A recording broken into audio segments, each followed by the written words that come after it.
Now we will go to Dr. Amina Benyoucef and her lecture about adverse effects of muscle relaxants. So, Dr. Amina, you have the mic now, so we are going to enjoy your lecture. Thank you. Good evening, everybody. First of all, I want to thank Dr. Saad Mahdi for all the time and effort in putting this webinar together.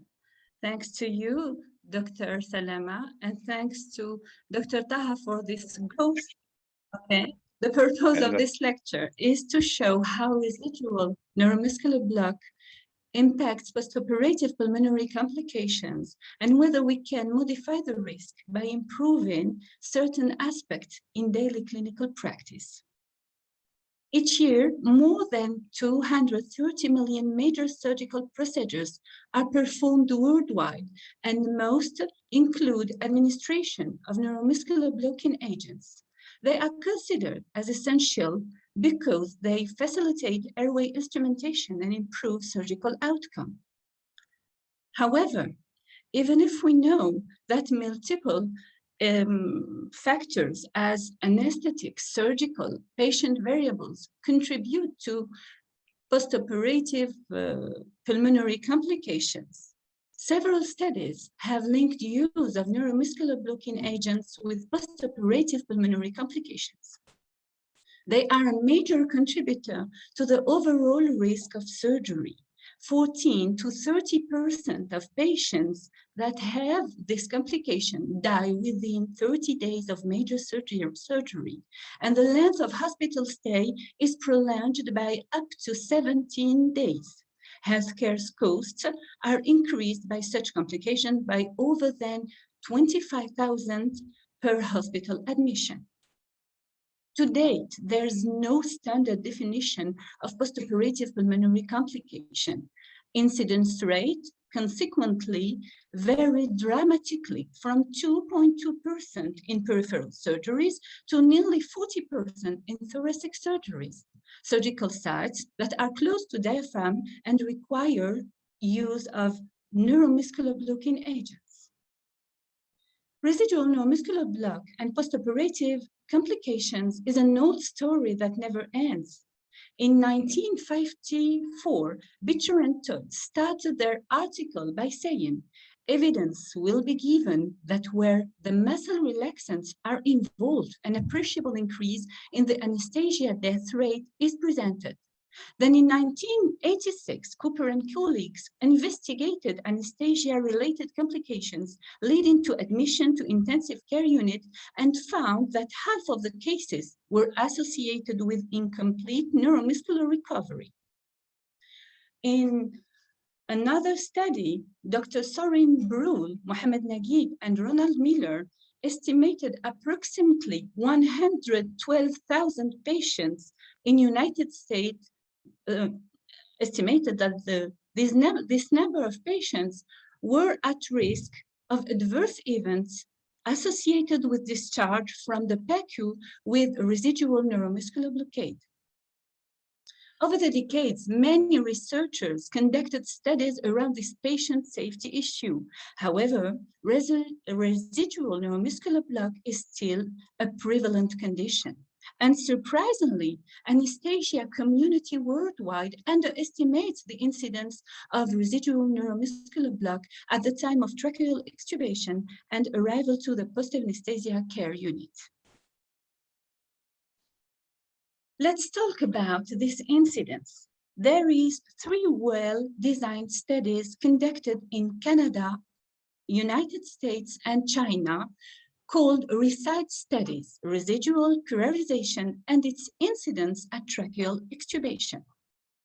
The first one is a Canadian study, which is a prospective observational study, a prospective observational study of the incidence of residual neuromuscular block at 8 Canadian hospitals.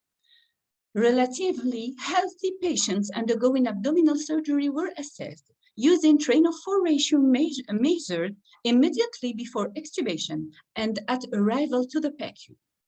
302 patients were enrolled. Rocuronium was used in 99% of cases and neostigmine in 73% of cases. The incidence of residual neuromuscular block was 64% at tracheal extubation and 57% at the PACU. The Chinese RECITE study found that the incidence was about 58%.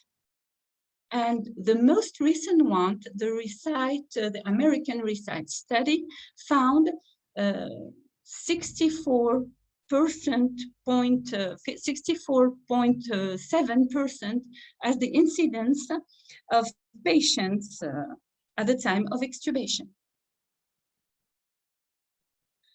Let me know how residual neuromuscular block contribute to the development of postoperative pulmonary complications. The muscle weakness impaired the contractions of ventilatory muscles with atelectasis formation, inability to cough, impairment, swallowing, and silent aspiration pneumonia. Postoperative hypoxemia has numerous mechanisms, including deleterious effects on both chemoreceptors and upper airway patency, in addition to effects on phrenic nerve, diaphragm, neuromuscular junction. Residual neuromuscular block leads to reduction in forced vital capacity and peak expiratory flow in the immediate postoperative period. There are several studies that showed these critical events.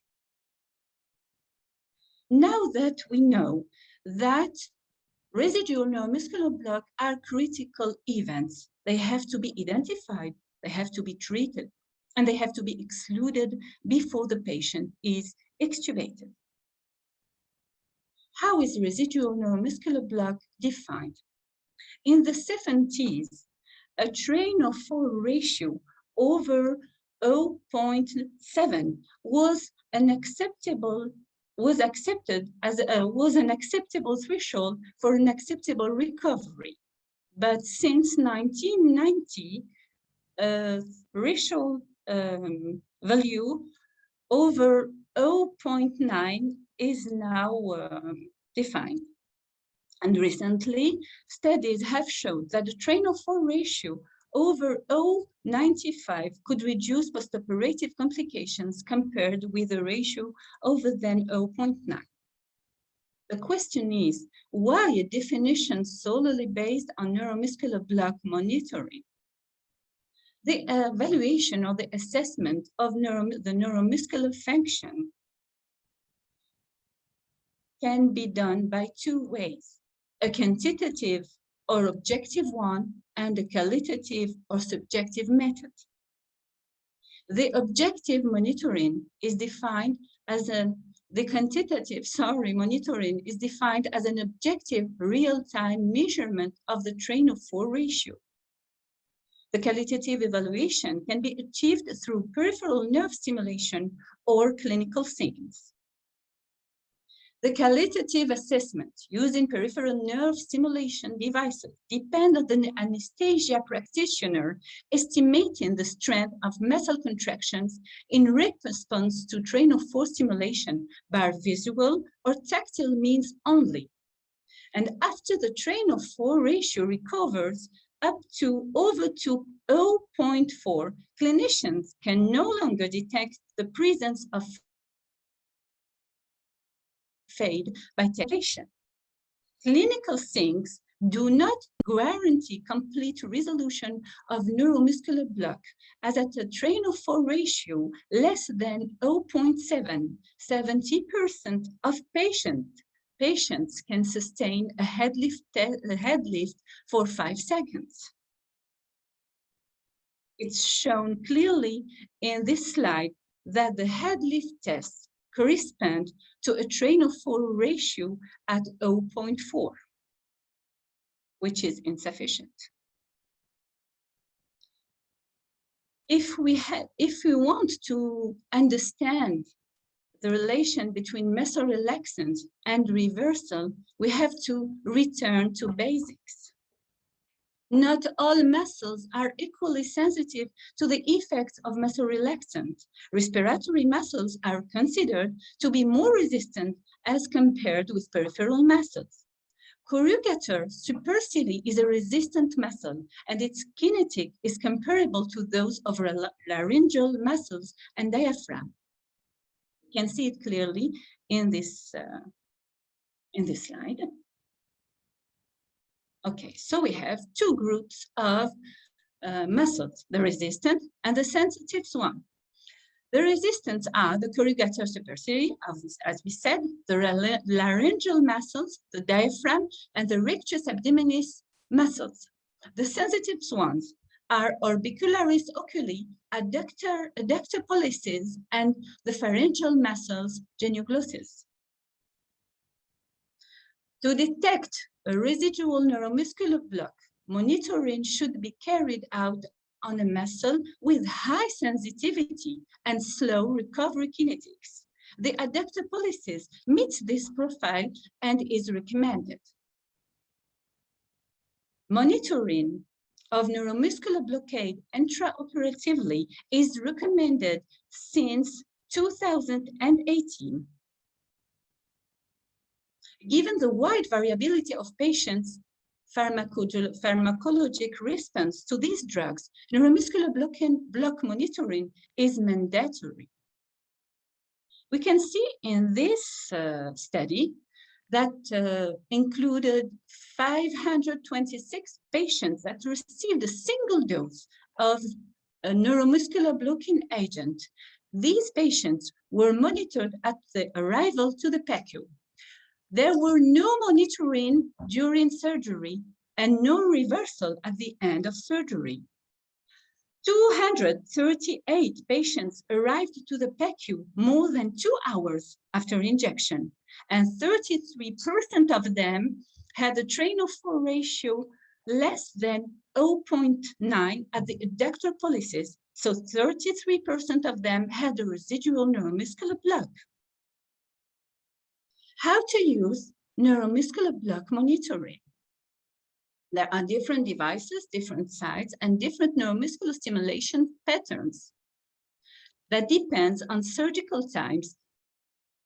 For example, at the induction of anesthesia, we need to assess the neuromuscular block at the corrugator supercilii because it's a muscle that have the same pharmacokinetic and the same sensitivity to neuromuscular blocking drugs as the laryngeal muscles. But during surgery, to assess the depth of the block, we need sometimes, when the train-of-4 is at 0, no response, to use post-tetanic count. And if we obtain more than 5 responses, this means that we have to inject again neuromuscular blocking drugs.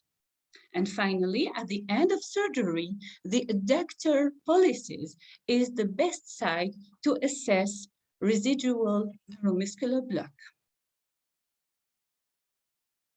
Now that we have defined and detected a residual neuromuscular block, we have to treat it by using a reversal agent. There are 2 known reversal agents, the neostigmine and the sugammadex.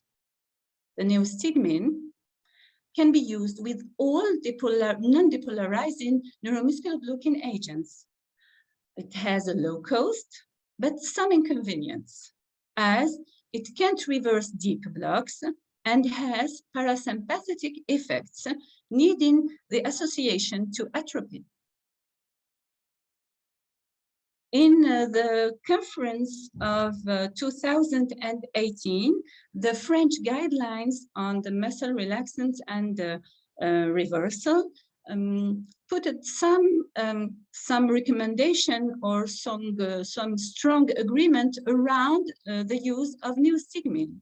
I think that the most important one is to take into consideration that since neostigmine is a reversal acetylcholinesterase inhibitor, it induces an increase of the concentration of acetylcholine, but its administrations need a higher concentration of acetylcholine than the concentration of neuromuscular blocking drugs. So we have to wait until we will have 4 responses to the trainal 4 stimulation to be able to inject neostigmine, associated always with atrophy. Now let me talk about sugammadex. It can be only used with rocuronium and accessory with verocuronium. It has a higher cost compared to neostigmine, but in the French Congress of 2009, it was considered as the perfect agent because it can rapidly reverse a neuromuscular block, and its efficiency is not related to the general anesthesia technique and doesn't need the association to atrophy. We see that it's a direct mechanism by encapsulating the molecule of rocuronium. It's not only an encapsulation, because we can see that after encapsulating 3 molecules of rocuronium, there's a phenomenon of attraction of the other molecules that are present at the neuromuscular junction. So this attraction will create another concentration of neuromuscular blocks, in the plasma that will be encapsulated. We can see here that the sugammadex use doesn't need 4 responses to the train of 4 stimulation. And since we have 2 responses, we can inject sugammadex at the dose of 2 milligrams per kilo. Moreover, if we don't have any response to the train of 4, we have to achieve a post-tetanic count. And since we have 1 or 2 responses that signify a deep block, we can inject sugammadex at the dose of 4 milligrams per kilogram of ideal body weight. So to the question, residual neuromuscular block and postoperative pulmonary complications, can we improve our practice? The response is yes, but we have to take into consideration some points. The first is the high incidence of residual neuromuscular block that remain a common modifiable risk factor for postoperative pulmonary complication. That clinical signs or tests do not guarantee complete resolution of a neuromuscular block and should be abandoned. That the term of monitor will be restricted to quantitative devices in the future. But when it's not available, the use of peripheral nerve stimulation is mandatory. And regardless to reversal agent, its use must be guided by neuromuscular block monitoring results. And to conclude, I just want to repeat the words of Leonardo da Vinci. I have been impressed with the urgency of doing. Knowing is not enough, we must apply. Being willing is not enough, we must do. Thank you. So, so I have the first question here, and there's a questions and answer from Mohammed Saliman. So, what so you'd recommend if a patient got accidental subcutaneous rocuronium? So, so in that case, I've seen like a tissue cannula that doesn't go into the vein or something, and we. Sorry. Can you repeat the question? Okay, so if we have got accidental subcutaneous injection of rocuronium, how can we manage that? Okay. As I know, if we are afraid about any toxicity, any phenomenon of allergy, we have to inject in subcutaneous. So I think there's no worries about this issue. This problem, it's not a problem. Okay, thank you. So anyone else has any questions? You can also monitor it and have a reversal agent, but because there is such inter-individual variability in the response of the person, so we have always to assess the response of the body to this agent, and then you will see. I have a question, not just for you, for all our colleagues and senior here. Do you think that the monitoring of muscle relaxant must be as a standard monitoring now? Because we have a standard monitoring for everything, but for muscle relaxant, especially all the new machine have a muscle relaxant monitoring and module for that. Do you think it's the time for that? I think it's too late. The purpose of my lecture is to show how monitoring of neuromuscular block is important and how anesthesiologists must work to have it in their operating room. So it must be an what's called an ASA monitoring. It is mandatory. Yeah. It is mandatory. And if you don't have a quantitative monitoring of neuromuscular block, at least you must have a peripheral nerve stimulation. Yes, thank you. Okay, thank you very much. Thank you, Dr. Amina. Anyone else has any questions for Dr. Amina?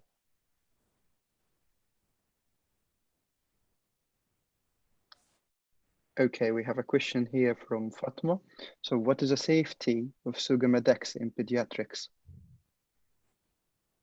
Yes, I didn't include the management of neuromuscular blockade in children because it's not in one side my daily practice, and I covered the adults. But the safety, yes, we can use Sugammadex in infants, in children. Okay, so it's safe. Thank you. Okay, so I've got a few seconds here for any questions. Okay. If anyone is happy to, send any questions for now. Okay, for Dr. Fatma, I just want her to take a look to the French recommendation and guidelines edited in 2018. At the end of the recommendation, they talk about the use of neuromuscular blockade and reversal in children. I think she will find more relevant answers. Okay, so I have here a very broad question. So it says, is there difference between using neuromuscular blocking agents as a bolus or continuous infusion? Okay. I think that we are at the time of an enhanced recovery after surgery. And I don't think that a continuous infusion of neuromuscular blocking agents is really justified. But in case, you know, as I showed in my lecture, after only one single dose, 2 hours after 33% of patients had a residual neuromuscular block. What about a continuous infusion? If you do anesthesia in that way, I think you have to conduct your patient to intensive care unit and delay the extubation. This is what I do in the most the most complicated, the most invasive surgeries.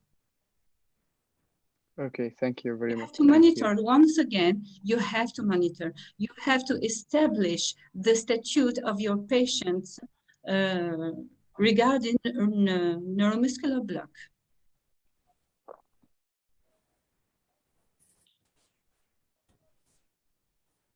So I have here one more question. So that says, is continuous muscle relaxant infusion justified for robotic surgery? Justify what? Sorry? Sorry? So I will say the question again. So is continuous muscle relaxant infusion is justified for robotic surgery? Or which kind of surgery? Robotic. Or robotic surgery. Okay.